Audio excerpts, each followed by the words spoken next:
Hi, this time I wanted to talk about the recent Ravenhawk session. I was going to do this video in this Friday, but I got really busy, so I was like, am I forgetting something? And it was this. I wanted to make my video talking about that session because, as many of you know, I have expressed that that is one of the greatest Dungeons and Dragons combats that I have ever run. Ever since I have been actually role-playing Dungeons and Dragons, when I was 17 years old, I started to play at 14 years of age, but I didn't know about roleplay until 17 years old. I was playing it in a very distorted way, like many people, even nowadays, after who knows how many decades, they are still playing it wrong. So in this case, actual roleplay. And in that session, incredible combat. A perfect example of the, and this is going to contain spoilers, of course. I'm going to put the link in the description to that session. But it is the perfect example of a group that is just too low in comparison when it comes to levels of experience, much below the antagonists or the villains' power level. And still, they managed to win that encounter. Some battles are not decided just because you chipped away at all of the hit points of your enemy. There are various objectives, goals, that could bring about victory and glory. I think that's also what I love of the different experience levels, or the margin between the levels of power. You get those unbalanced encounters that can still be won as long as you roleplay, as long as you use your wit, your strategies, your tactics. You couldn't have that situation if the player characters were at the same level of experience when compared to Strad von Zarovich. These desperate, exciting, amazing moments, perhaps if you actually roleplay and you get immersion, you accomplish immersion, heart-wrenching moments. I was at the very edge of my seat as I was watching the characters struggle against Strad, because I also want them to win, but I have to be fair as a game master. And if Strad, like when it happened with Mu, let's take a look at the combat little by little. First, perfect choice of actions, or the perfect way of handling a combat, thinking outside of the box on the part of Eli as Marcus. He was the closest one to Strad, a warlock that is not exactly the best melee combatant. He knew that he was pretty much toast, he was finished. If he were to fight Strad in that distance instead, he started like, oh, Strad, let's talk things over. Right, hey, let's not get too violent. And he made his roll, it was a success, so Strad kind of like dismissed him. If there is something that is quite common of villains, it is their arrogance. The thing that fake role players and villains share is that they are very arrogant. So the moment Eli said that, Marcus spoke to Strad like that and got that success, Strad dismissed him as a threat. Oh, he's not going to do anything, he's too scared, or he still wants to resolve things peacefully. Big mistake. Strad ignored him, and while he was approaching Mu and Jace after using that fireball against them, Eli carefully moved towards the altar with the bones, the only thing that could rescue the situation. Or one of the things you never know when it comes to roleplay, players get quite creative. Mu did her best, that is RPG Grandma role-playing as Mu, did her best to stall Strad as much as possible, and yes, she took the brunt of the hit. Unluckily enough, she forgot about my tweak that I always allow reactions when the enemy is attacking you. You can describe how you're going to dodge, parry, block, etc. the attack of your opponent to get some modifiers on your armor class, or apply some penalties rather to the enemy's attack. Mu wasn't capable of doing that, and so took the full force of the blow. But still, that gave enough time for Marcus, for Isaac, for Ismark to make their appearance and even assist the group. That's also very important. Remember, there is still a world around the player characters, their combat encounters. Even though that's a self-contained battle, it is not disconnected from the rest of the world, or rather, it is not exactly self-contained. It is still connected to the rest of the living world because it is roleplay. This is not a movie. This is not a story. Many things could happen in real time. You are there. Things are happening in the present. So Isaac, Ismark came later on. Rictavio, let's talk about that later on. The moment Mu went down, after Jace made his preparations using his spell, he knew that Big Bell RPG knew that Jace was the only one capable of distracting Strahd, while Marcus used his spells from a distance, and after Rictavio appeared, using the right prayer to activate the power of the Holy Bones. That was pretty heroic, pretty amazing. Clerics are not exactly the best at tanking. They are decent, but not the best. And still, Jace held his ground against Strahd and got a couple of lucky results. Like, for example, when that blunder happened when Strahd tripped on his cape. And later on, Isaac was also assisting, but he also got quite damaged. He got bitten. Very chaotic, desperate situation. They got to see Strahd's a portion of his power because he was not using everything. He was like almost toying with them, testing them, quite willing to make them his servants. He took down Mu with a single well-placed blow. So it was miraculous that Jace was able to hang in there for so long. And then it happened. They activated the bones and they managed to banish Strahd from the temple. I really like the dialogue that occurred between Strahd and Van Richten. That is kind of like Van Helsing in Dungeons and Dragons. And as the characters also started to, let Strahd have it. Like, Strahd, like, Jace, I'm going to stake you, buddy, and yes, I will never become a servant in the part of Mu. And Eli, as you can see, Marcus was still trying to gain more information about the situation. He was also assisting Van Richten so that he wouldn't choke because he is not very healthy. So he gave him water, and the exchange was really good. I also really enjoyed the War Council situation after that, of the analyzing, trying to come up with ways to exploit Strahd, his powers and weaknesses. They have gathered some clues. Some things are uncertain, but you can see how the characters, the players, took advantage on the reality of the fiction.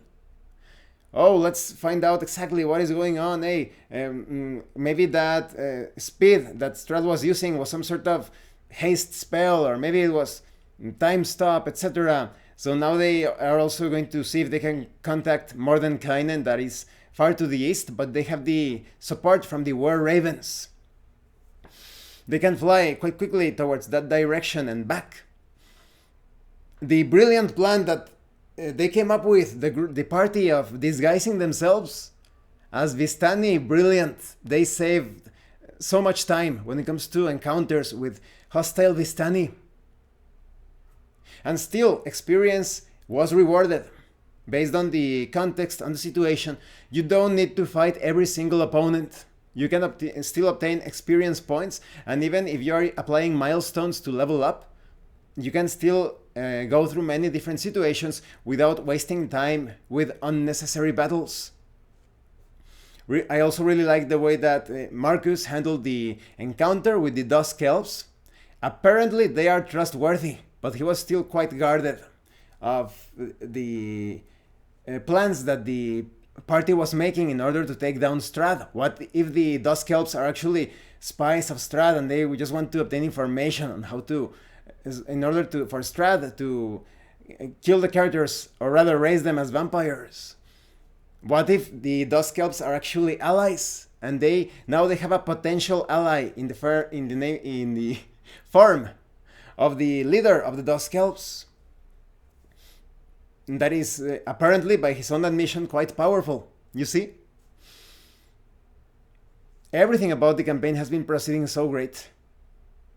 After they left the Vistani camp, they spotted those inconsistencies with what happened with Arabella and the presence of the two brothers. Could there be some intrigue going on? Could it be that Arigal is trying to take the position away from his brother? Could it be an independent thing? Maybe there is someone else that is acting independently from the Vistani. Perhaps it could be Strahd himself playing around with his followers. Who knows? But now, mostly on the part of RPG Grandma through Mu, she came up with that theory. What if there is some sort of intrigue? So now they have come up with this plan of planting the seeds of distrust within the Vistani camp. This is about the reality of the sandbox. Every one of those little details, it adds more complexity, especially on the part of the game master, dungeon master rather. But that's what adds the richness to the campaign.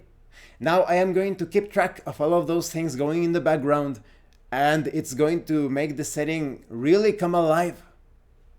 Who knows what could happen?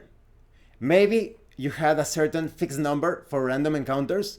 That number could go up or down based on the Vistani intrigue. After all, the Vistani are the spies for Strahd. When it comes to Mordenkainen, what sort of information could they gather from him? Many things happen. Many things are always, it's like a river, everything changes, it's always flowing. And now they have arrived to this place, the winery. Communication has been cut off between the Keepers of the Feather Central Branch and the West Branch. What is going on in that base, in the winery? Are the War Ravens over there in trouble? Is the mysterious cloaked figure that is beckoning for them to approach him just behind that tree, is he a foe, an ally? We shall see. And this really heightens or showcases the magic of Dungeons and Dragons. Going back to the old school Dungeons and Dragons, the first version of Dungeons and Dragons, a lot of people did not know how to play Dungeons and Dragons unless you were part of Gary's circle or in contact with them. The rulebook, to put it that way, didn't explain how to actually roleplay Dungeons and Dragons, at least not when compared to how Dave Arneson was running Blackmoor, and much less compared to how Gary Gygax was attempting to roleplay, which he did not. Gary Gygax was not a role player. He was more like a board gamer, war gamer. But you can see that people still struggled and eventually came up with different ways of running their sessions. Role-playing games have the charm of possessing almost universal rule sets that can be applied to many situations. So the rules are there to support roleplay. In the case of the encounter with Strahd, describe what your character does. And then the dungeon master, if that dungeon master is actually a real dungeon master, he will apply the situation based on context, not restrained or shackled by the rules, putting emphasis on roleplay. And just take a look at the rich settings for Dungeons and Dragons. Throughout the years, they have evolved so much. In some cases, they have been sadly affected thanks to Wizards of the Coast in a negative way. But in the case of Greyhawk, Gary Gygax did not respect his own setting. He had no respect for Greyhawk. He was constantly trolling the people that cherished his setting. He made so many jokes, he trolled them. He even said, "Oh, you don't call it Earth, you call it Oith," like a Brooklyn accent, Oith. And he started to make fun of his own fan base that, oh, they are just taking things too seriously. But later on came people with real appreciation for the setting. The guy, I forget the name, the man that further developed Greyhawk in the Living Greyhawk Gazetteer. Everything that you love about Greyhawk in the present is thanks to that guy. So Forgotten Realms, Ravenloft. In this case, you have a crossover in my campaign of Greyhawk with Ravenloft. There is so much richness to everything. Those characters that at first started as goofy personas, in the case of Mordenkainen, he was basically Gary Gygax's playing piece to test different things. Some of the adventures are extremely goofy. Oof, just take a look at Robillard's exploits, ridiculous.